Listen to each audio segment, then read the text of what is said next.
nimaga qodir ekanimni ko'rsataman. Tabiiy mahsulotlardan kechki ovqat.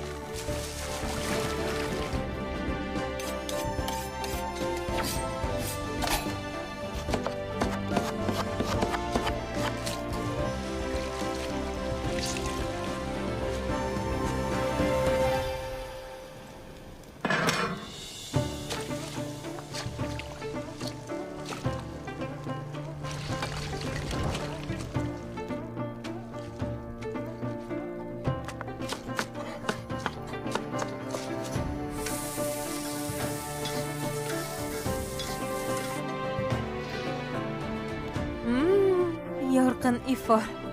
Bahorni hidi kelyapti. Bu tabiatning ifori.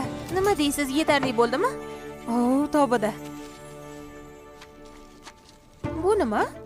Nima qilyapsiz?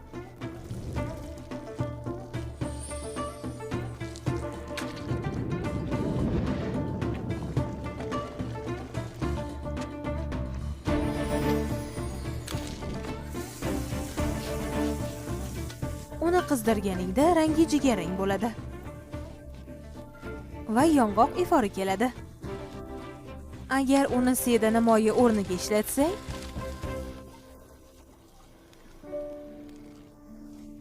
bibimbapning mazasi boshqacha bo'ladi. Shu qadar chiroyli ekanidan yeyish xato.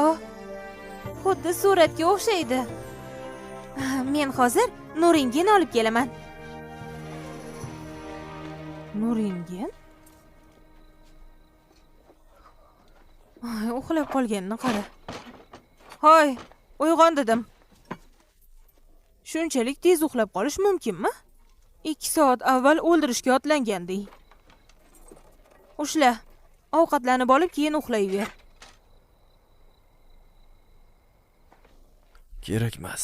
Arazlayapti, xuddi yosh boladek, tavba. Nima? Yosh bola? Eshitganing. Qani?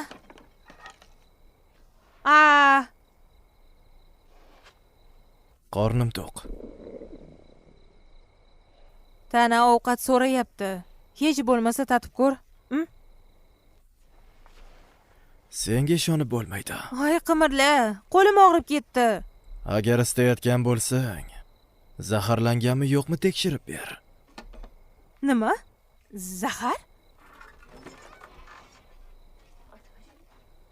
Gilgim, kel o'tir. Undan qo'rqma. Yomon odam emas. Biroz kelishish qiyin. Kela qol. Mayli. Ruxsatingiz bilan, janob.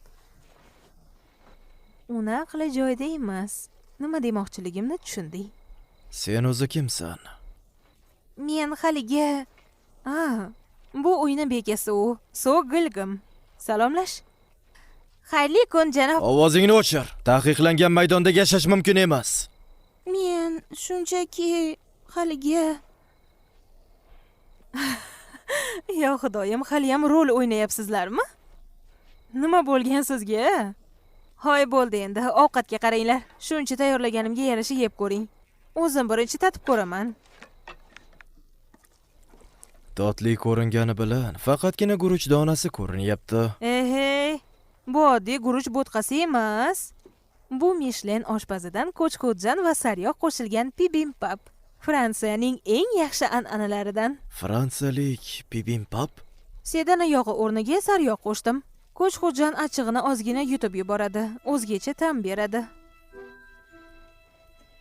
Sariyog'. Rostdan ham bibimbapga o'xshayapti. Unda qayli qayerda qoldi?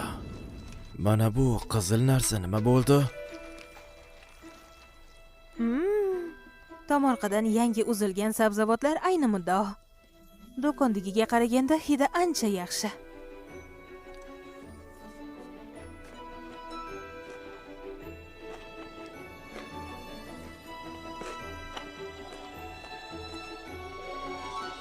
Mazali, ziravorlar tobida. Yoqimli ishtaha Gilgim. Mana bu ahmoq tatib ko'rganingdan keyin yeydi. Lekin men undan avval yeyishga botin olmay